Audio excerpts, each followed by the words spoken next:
Bwana asifiwe. Amina. Bwana asifiwe tena. Amina. Kwanza nikubalie nishukuru uongozi wa kanisa kunipatia hii nafasi kupatiana neno la siku ya leo. Tena nikubalie nishukuru kwa kitu nimeona hapa. Watoto wamekuja wakiwa watoto na wametenda kile wanatenda wakati Mama Sosten na Mama Maua wako na wao. Kwa hivyo niruhusu nishukuru nanicongratulate Mama Sosten na Mama Maua kwa sababu wamekuwa wazazi wema. Pia allow me to congratulate and thank that young lady who was here, who was the leader. Can you just please stand up and we honor you? Because you stood up and gave, yes, let's give her a clap. Viongozi wanauzwa namna hiyo. Bwana asifiwe. Amina. Siku ya leo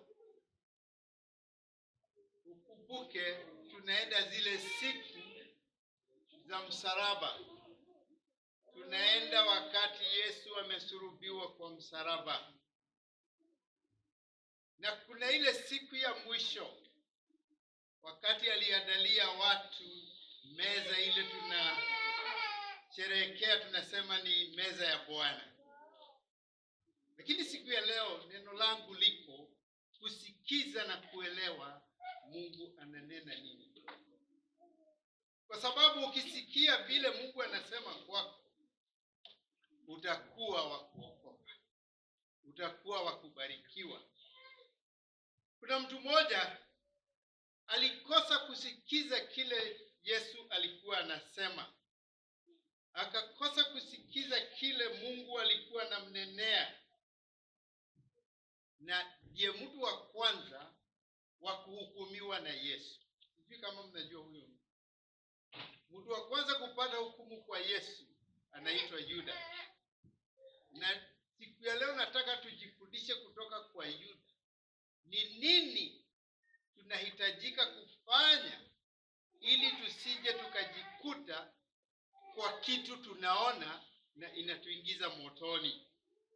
Nataka tusome kitabu ya Mathayo 26 laini ya 21 kwenda 23.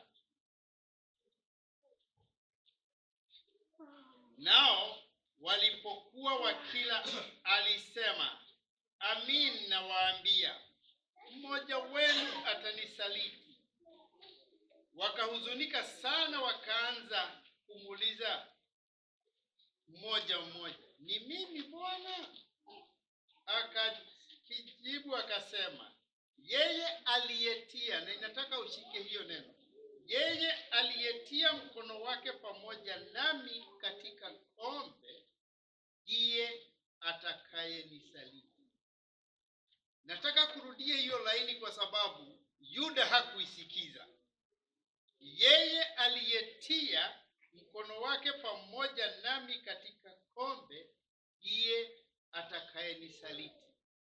Halafu Yesu akasemaje?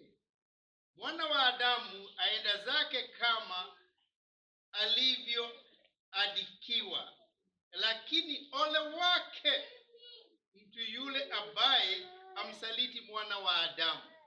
Nataka kurudia hiyo laini tena kwa sababu Yuda hakuisikia. Lakini ole wake mtu yule ambaye amsaliti mwana wa Adamu. Ingekuwa heri kwake mtu yule kama asingezaliwa. Yuda yule mwenye kumsaliti akajibu akasema, ni mimi Rabi? Akamwambia, wewe unasema. Laini hiyo ya mwisho, sijui ni kwa sababu tunaelewa Kizungu, tunasoma Kizungu sana. Nataka kuisoma kwa Kizungu. Then Judas said, the one who would surely betray him, surely you do not mean me, Rabbi. Kwa Kiswahili ni kitafsiri hii Kizungu kwa sababu inakuja tofauti na hii Kiswahili. Yuda anamwambia, yani usiseme ati ni mimi. Surely you do not mean it is me. Yesu, usiseme ni mimi nitakusaliti, si mimi. Lakini angalia vile Yesu amepeleka hii maneno, amesema mzuri. Yule mtu aliyetia, kwa hivyo ni kitu kimeshafanyika. Yule mtu ametia mkono wake wa kobe na mimi, yeye atanisaliti. Kwa hivyo msaliti alikuwa anajulikana? Alikuwa amejulikana? Ni Yuda, si ndio? Halafu Yesu anasema huyo mtu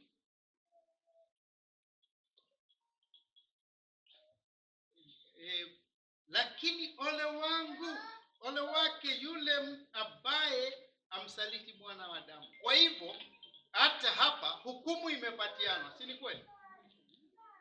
Lakini Yuda alisikia hii maneno, aliisikia, lakini hakuielewa, hakuitafakari, na ndio ameenda amemsaliti Yesu. Sasa ukienda 27 ndio unaanza kujiuliza na unachagaa shida ya Yuda ilikuwa gani?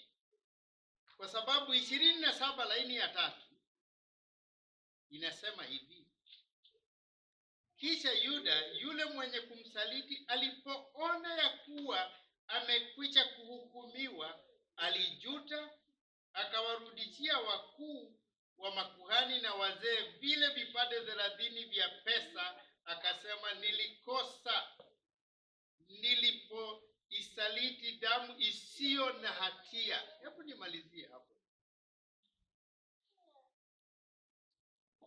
Yesu alisema yule mtu atanisaliti, na akaendelea na akamsaliti. Sasa anaomba forgiveness. Forgiveness na Kiswahili ni anaomba msamaha ya nini? Watu wengi tuko hapo, tuko kama Yuda. Tunafanya makosa tukiwa tunaona, tunafanya makosa tukiwa tunaambiwa, lakini tunataka forgiveness, tunataka kusamehewa. Bwana atusaidie. Siku ya leo neno langu liko hapa. Wewe unasikia? Yuda hakusikia, hakuona, na hata hakuelewa. Hakusikia, aliambiwa ule mtu ameingiza mkono, kwa hivyo waliona. Hakusikiza ati ule mtu atamsaliti, atapata hukumu. Kwa hivyo ingekuwa alikuwa nataka msamaha, alikuwa na nafasi. Ni ya kweli? Yuda alikuwa na nafasi ya kujirudi, kuomba msamaha, na maisha yake iwe sawa na abarikiwe. Lakini siku ya leo nataka tujilete hapa kama na tujiulize hii maswali. Wewe na mimi tunasikiza? Maneno inasema wewe na mimi tunasikiza. Wakati uko kwa nyumba yako ukiwa mzazi na unasikia watoto wanaongea, unasikia kile wanasema ama unasikia kile kiko kwa kichwa yako? Kama mwalimu na ndio unasikia, na shukuru hawa wazazi wawili. Kama mwalimu hakuna kazi gumu. Uko na watoto, hawa watoto ni karibu 30, si ndio? Uko na watoto 30 kutoka nyumba tofauti, wako na tabia tofauti. Utawaongea na wao aje ili wakusikize? Ni lazima wewe mwenyewe uelewe ni nini wanakuambia bila kukuambia. Sasa uko mzazi na uko Amerika, unawaona na macho ya Kirudi ama unawaona na macho ya Kiamerika? Kwa sababu kwa hiyo nyumba kuko na watu wawili, na kwangu kuna kuanga na watu wawili. Ukipiga simu kwangu kuna mtu mmoja anaongea kama Mwafrika, ni mimi, na kuna mtu mwingine anaongea kama Muamerika, ni mtoto wangu. Ikiwa anaongea kama Muamerika, basi si Mkenya kabisa, si kwako ni vile vile. Sasa swali langu ni, unawaona na masikio gani? Kwa sababu ukiwa unawaona na masikio yakirudi tu, usikii vile wanakuambia. Huwezi ukaona na masikio ya Kiamerika kwa sababu wewe si Muamerika, lakini ni wewe ujilete hapo karibu. Tukuje kwa kanisa, si ni vile vile. Wachungaji ni wazazi wetu. Wanatuona na macho gani? Mimi ni mzee, niko na miaka 65 sasa. Lakini mchungaji ananiona na macho gani? Ananiona na macho ya mzee wa 65 ama ananiona na macho ya Mkristo ama ananiona na macho ya Mkenya? Kwa sababu hizo zote ni tofauti. Ako na mtoto wako hapa, ako na miaka 10, anaelewa. Huyo mtoto si Muamerika, huyo mtoto si Mrudi, ni Mkenya. Anamuona na macho gani? Anamsikia na macho, anamuona na macho gani? Nasema hivyo kwa sababu tukielewa vile Yesu alikuwa anapeleka Yuda hapa, utaiona vile vile inatusubua na itatusaidia kukaa dunia hii. Niko na hofu mahali tunaenda. Niko na hofu. Na ikiwa wazazi mnanielewa, niko na hofu. Ati ukiangalia watoto wa miaka 18 kupita kidogo, hatuna kwa hii kanisa. Kazi yetu ni kulea, halafu tunaachana na wao kwa mawazo, wanaondoka, tunaanza kuwalaumu. Niongee Kikuyu kidogo. Kikuyu anasema, nikikuwa nakuambia wewe mbaya, na kuorota na vidole gapi? 2, na jiorota na gapi? 3. Kwa hivyo nikikwambia wewe ni mbaya, kwanza nichunguze nisiwe ni mimi mbaya, ni mimi sikuelewi. Kwa sababu nikijichunguza nijiulize, inawezekana kuna jambo sielewi hapa, nitaiangalia kwa macho ingine. Nitaiangalia, badala ya kukulaumu nitakwambia hebu kuja tuongee. Na neno la Mungu linasema, Mungu anasema, John, tukaribieni tuongee pamoja. Come and we reason together. Because when we reason, we are not laying blame on anybody. We are trying to find the right thing. Wakati tunaongea pamoja, sikulaumu, hunilaumu. Tunakuja, tunatafuta suluhisho. Bwana atusaidie. Yuda angeelewa kile Yesu alikuwa amemwambia, angejua nimekosa. Yesu, naomba msamaha. Naomba nisamehewe. Naomba nisije, nilikuwa natakikana nikusaliti, lakini macho yangu imefunguka, nimekuona. Kumbuka, huyu ni yule Yuda ameona Yesu akifanya miujiza ya kuponya hata kufufua wafu. Kwa hivyo alikuwa anajua Yesu ni mwana wa Mungu, lakini kwa sababu hakuisikiza hiyo. Siku ya leo nataka kuongea na wewe mama, nataka kuongea na wewe baba uko kwa juu. Angalia vile Amerika iko. Almost everything. 2 out of 3 marriages end up in a divorce. Mpaka vijana wetu mtu anakuuliza, sasa naoa ya nini? Ikiwa watu wanaoana wanafanya nini? Divorce. Lakini ukweli ni ya kwamba ndoa zingali zinadumu. Vijana wangu wananiambianga hivyo, nawaambia hebu tutoke hapa nje. Huyo ni mzungu, huyo ni Mwafrika, huyo ni mzungu, tumekaa hapa miaka 10, kuona hata mmoja wameachana. Kwa hivyo ikiwa watu wanaachana, mimi sijui. Wale wanaachana ni wale wanataka kuachana. Lakini tutaongea juu ya upendo gani? Tutaongea juu ya upendo wa Muamerika ama tutaongea juu ya upendo wa Muafrika? Upendo wa Muafrika ni gumu sana. Mama Steve kuambiwa na mchungaji wetu kiongozi ati mimi nakupenda ni gumu sana. Lakini kwa kila jambo mama anaona baba ananipenda. Si ni kweli mama? Kwa sababu sisi hatusemi nakupenda, nakutendea matendo ya upendo. Hiyo ndio upendo ya Kiafrika. Ya mzungu ni I love you and nothing else. Na ndio wanashoka. So, inawezekanaje? Na Mungu atusaidie vile tufundishe watoto wetu hiyo upendo wa Kiafrika, upendo wa kiasiri, upendo wa kutendea mume wako, mke wako mema. Nikubalie nitoe ka ushuhuda kidogo, kwa sababu nimeingia kwa kazi nyingine na ni kali. Ndio na respect Roger pale, wale watu walikuwa naendesha lori wanaenda Bali. Na pengine mke wa Roger atakubaliana na mimi. Mzee ndio huyo ameenda wiki 3. Ile maneno mnaongea kwa simu ni maneno ya watoto na pili. Sasa sikufanya kazi mzuri, hakuna pesa ya kutosha, sijui tutafanyaje.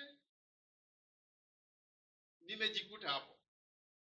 Kwa sababu naenda, nikirudi ni usiku, wakati mwingine mama amelala, mimi nimechoka, naenda mapema. Nikajikuta haya mama, na tumekaa siku mingi, tumeoa miaka 38 sasa. Mungu atusaidie ni mwema. Nikakuta mama lugha ayedi ile ilikuwa inaendaga ayedi mzuri. Unajua kwa macho unasoma, si ndio? Unaona hapa iko baya. Sasa mama ni nini anaanza kuwa kichwa gumu? Lakini nikakumbuka ile maneno ya Mkikuyu ati nikiwa na kuorota na vidole na kuorota na biri na jiorota na gapi 3. Kwa hivyo nikasema pengine ni mimi. So nikaambia mama, hebu nikwambie. I want us to go out. Kaniuliza aje? Nataka tuende mahali. Wapi? Nitakwambia tutaenda tu. Wewe Friday uombe ruhusa, tunaenda kutoka Friday mpaka Saturday. So Friday moja ndio hao, sisi wawili tu. Naenda ni wazee tu, ni maneno ya wazee. Lakini hakuna maneno ya kuongea maneno ya bill na maneno ya kazi. Kile kilifanyika ni ya kuchangaza. Ate mama anaanza kuniambia maneno ya 1988. 1988 ndio tumeoana. Kwa hivyo sasa akili yake imeenda imerudi mpaka pale. Ile furaha alitoka naye huko hata sasa naikulia tu. Kwa nini? Ni kwa sababu nimesikiza ile lugha anaongea. Hakusema hata neno moja, lakini nimesikia ile lugha ameongea. Sasa siku ya leo nakuuliza mpendwa wangu. Nakuuliza kama baba. Jirudie kwa nyumba yako wakati hii inaitwa Easter. Mnaita nini? Hii wakati wa Pasaka. Hii wakati wa Pasaka jirudie.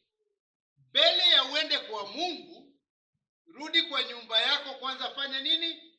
Safisha nyumba yako. Mbele ya uende kwa Mungu, kuwa na amani na familia yako. Mbele ya uende kwa Mungu, kuwa na amani na wale watu unakaa na wao. Hata Yesu alisema mbele ya uende kuleta sadaka kwa kanisa, kwanza fanya nini? Rudi nyumbani, tengeneza na yule mtu mmekosana. sasa na kuomba utengeneze na wewe mwenyewe. Ujipeleke, ujirudie, ujiulize hii maswali. Yawezekana niko na shida na watoto wangu. Yawezekana niko na shida na mke wangu. Yawezekana niko na shida na mume wangu. Yawezekana niko na shida na wale watu tunakaa na wao. Ikiwa ni kwa kanisa, wachungaji na viongozi, tujipeleke mbele ya Mungu. Ati hii wakati wa Pasaka ni wakati wa kujirudia sisi wote. Tuone mahali tumekosa kusikiza neno la Mungu. Because neno la Mungu linatuambia upendo. Neno la Mungu linatuambia kusameheana. Neno la Mungu linasema kujeni tuongee pamoja, come and we reason together. Mtu anaitwa Yuda angesikiza hili, hangekuwa mtu wa kwanza wa kuhukumiwa na Yesu. Angekuwa mtu wa kwanza wa kuokolewa na Yesu akiwa ametenda dhambi. Sisi wote tunasema tu watenda dhambi. Kwa hivyo tujipeleke mbele ya Mungu tukiwa tunamuomba kitu moja, tufunue macho. Give us a new revelation. Tufungue macho, tuonyeshe njia, na mahali tunajifanya hatuelewi Baba, tunakuomba turudie pamoja, utuongoze. Amen. Amen. Hili ndilo lile neno Mungu amenipatia siku ya leo. Ati hatuwezi tukasema tumesafishwa ikiwa roho zetu hazina. Kwa hivyo tutafute hiyo amani. Hiyo amani iko kwa Mungu, ikiwa tutasikiza na kuelewa lile neno Mungu anasema. Bwana asifiwe. Amen. Neno litasimama. Neno litasimama. Ya